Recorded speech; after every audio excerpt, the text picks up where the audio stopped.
director of the Chaldean Cultural Center. I'm so excited to be here today at the Bet Nahrain Art Show that's hosted by the Chaldean Community Foundation in Sterling Heights. Let's go and check out these wonderful artists.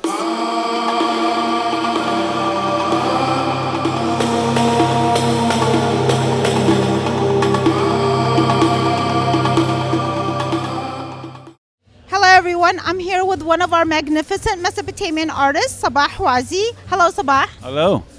And Sabah is going to tell us about his some of his art pieces, including what we're standing in front of right here. What is this art piece? Well, this one here, it's a Sumerian harp, considered the oldest instrument in the world, which was in Samaria. And it's a beautiful, it's still alive, this piece is still alive in Baghdad Museum, but in a smaller version. And how long did it take you to do this art piece? It took me about maybe around 3 months. Wow, that's a long time, and it's a very beautiful piece. Yes, I took my time on it, and it took some time. There's a lot of details in it. Yes. And what is another piece that we can talk about right here, like this vase right here? Can you tell us about it? Which, by the way, I want to mention that Sabah has done beautiful, amazing artwork for the Chaldean Museum, including we have one of the art pieces that he's going to be talking about right now. Well, this one here, it's a vase. What they call it, like Inanna vase, which is her favorite. Was in her room all the time. And it shows from the bottom all the way up, from the like the two rivers and the agriculture there and the animals there, and it shows all the richness about the Sumerian at the time. So that's what it's all about. It's about the richness and strength in that town. Yes, it's a very beautiful vase, and again, we do have it at the Chaldean Museum if you want to come and visit it. And then we do have one more important artwork that you have done, which is very important to our to ancient Mesopotamia, which is the ziggurat of Ur. Tell us about that, please. Well, okay, that's a temple of Inanna also. It's a temple of Inanna. It's a religion they have, wherever the religion they have at the time. And it's been built about 3,500 years before Christ. Yeah. And I think you have many of them that you've built over the time, from what I've seen. I did have 2 of them. One is very larger than this one here, and it's in my house still. Thank you so much for all your amazing work, Sabah.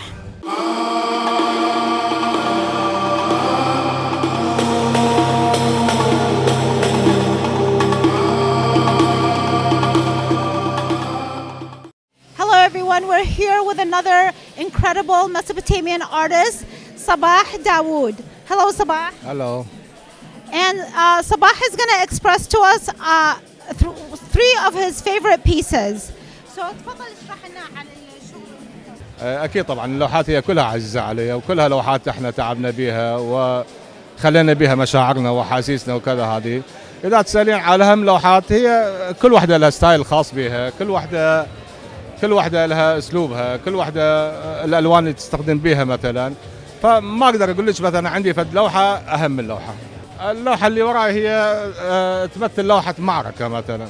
هي معركة، هذول مثلا القصة بهاي اللوحة انه اكو هجوم مضاد ضدهم، فهم متهيبين او مثلا صارين مثل كونفيوزد، فاستخدمت بها هذا الاسلوب، اسلوب الواقعي على ابستراكت.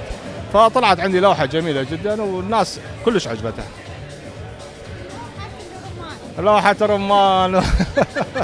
لا، لوحة الرمان هاي قصة، هاي هواي ناس حبوها واعتقد هم اشتروها. يا لا رفيف والله، يعني كلش هواي ناس حبت اللوحة هذه، واني بالذات اني حابها، يعني الوانها حلوة، يعني شغلاتها حلوة، بيها فد احساس، يعني احساس عراقي. Yeah, nah. Thank you so much. You're welcome. Thank you.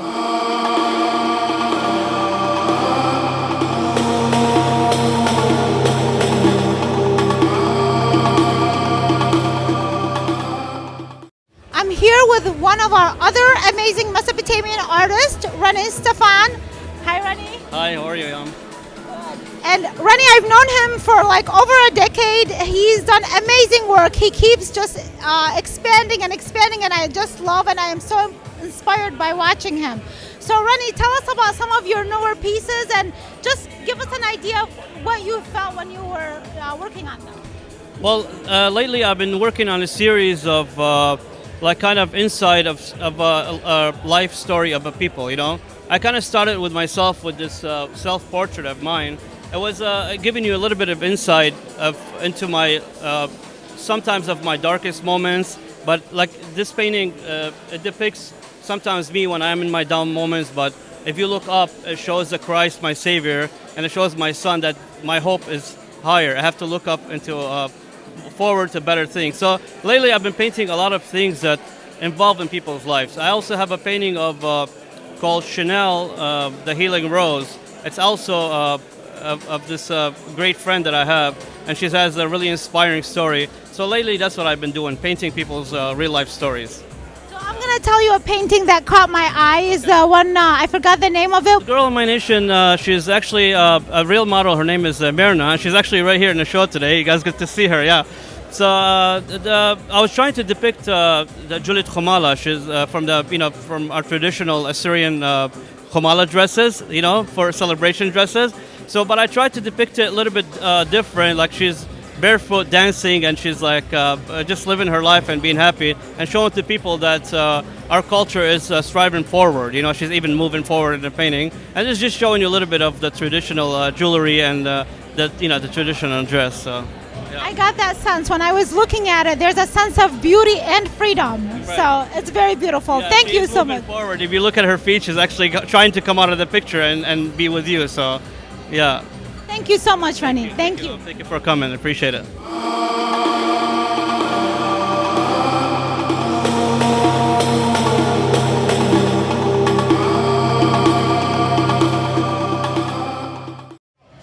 I'm here with another wonderful, wonderful Mesopotamian artist, Azhar Mati. Hello, Azhar.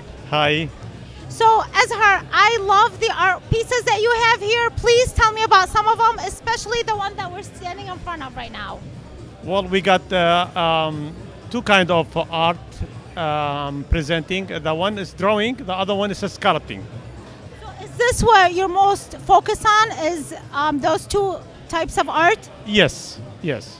So tell me about this, how long it took you and what inspired you to make it? That's it's a cross of Bet Nahrain. It's a study I did it long time ago and make it as a piece. Okay, so I carve it as an history of Iraq, the ideas of religion and God from where it come. So it come from Mesopotamia or Bet Nahrain. From Sumerian time, then our father Abraham came out of Ur, Yonan from Nineveh, and Daniel from Babylon. And the four gospels, they got the idea from Lamasu, the wing ball. And I put a lot of symbols in it representing our culture and history. Like, for example, columns, Byzantine columns with the Eastern cross, and a Greek column with a Jerusalem cross. And symbols of fish represent Christianity and the time of crucifixion, and Holy Trinity. And I got a lot of hidden object in it, so I have, to go in details to know what is it. I love that there's so much story in this, and that's why everybody's loving to come and look at it, right? Thank you. But one of my favorites is this seat right here. Can you explain to us what that is and what motivated you to do that art piece? The throne is for Sargon II, and it's like a three-part of that chair. One of them, it's in the back, it's like a god of Ashur, and the hand was on like the priest, so he put his hand on a priest, so like they agreed to be a king, and his leg is sitting on top of the enemy. So it's like it's the same thing. It's a study I did it. It's all for Sargon II period. I love the details in it. Thank you so much. Thank you for sharing your artwork with us.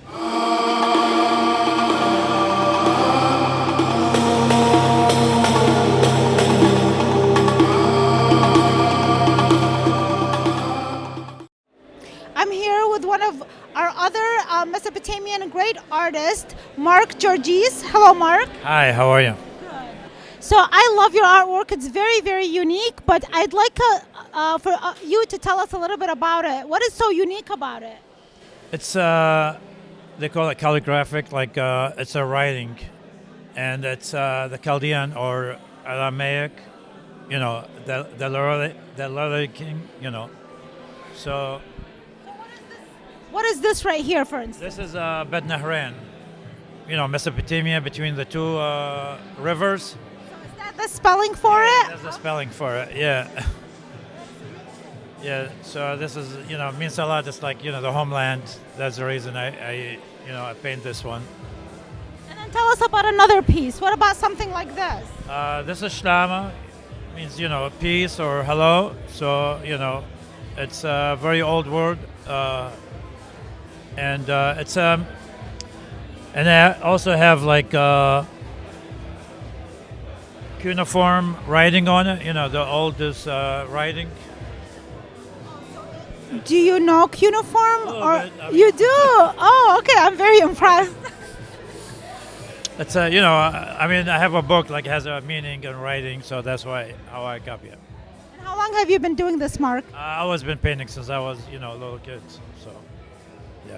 Thank you so much for all your work. It's so beautiful. It's very touching, especially because you're keeping alive alphabets that have to do with our birth country and our language. Thank you. Thank you. Thanks.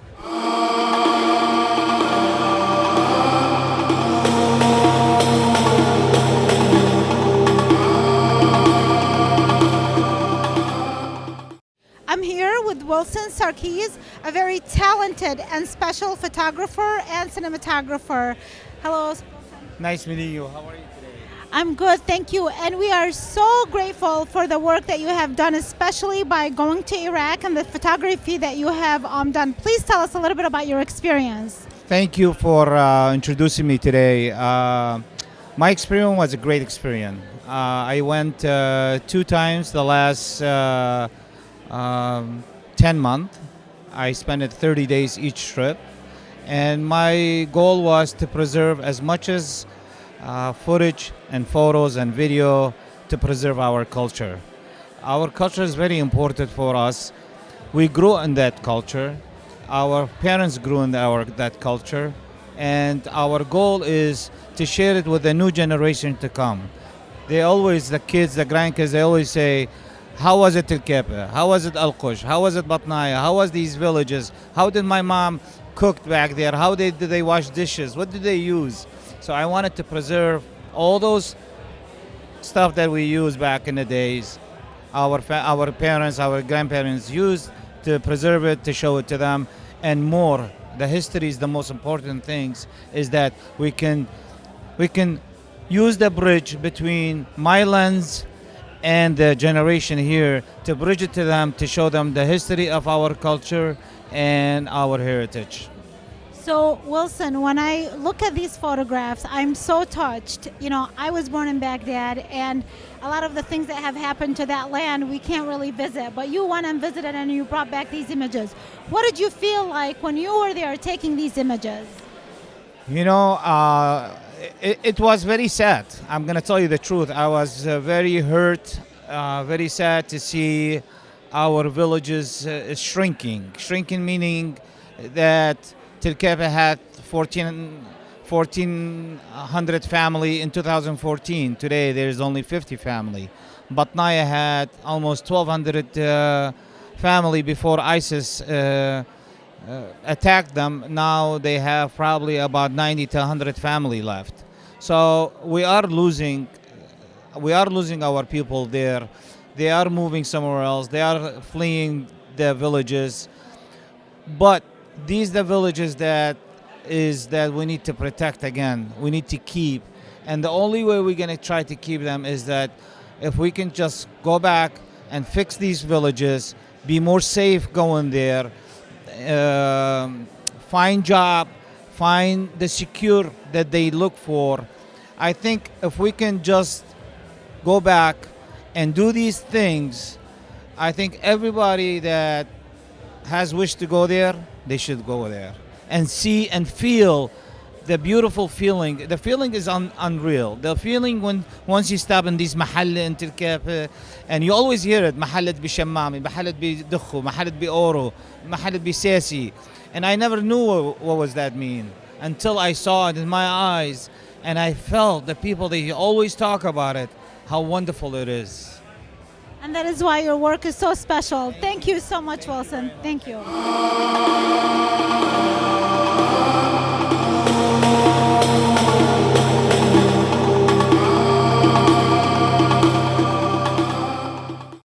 I hope you enjoyed this beautiful segment of our artists who represent our language, our history, our heritage, our culture, and we look forward to seeing more work by them.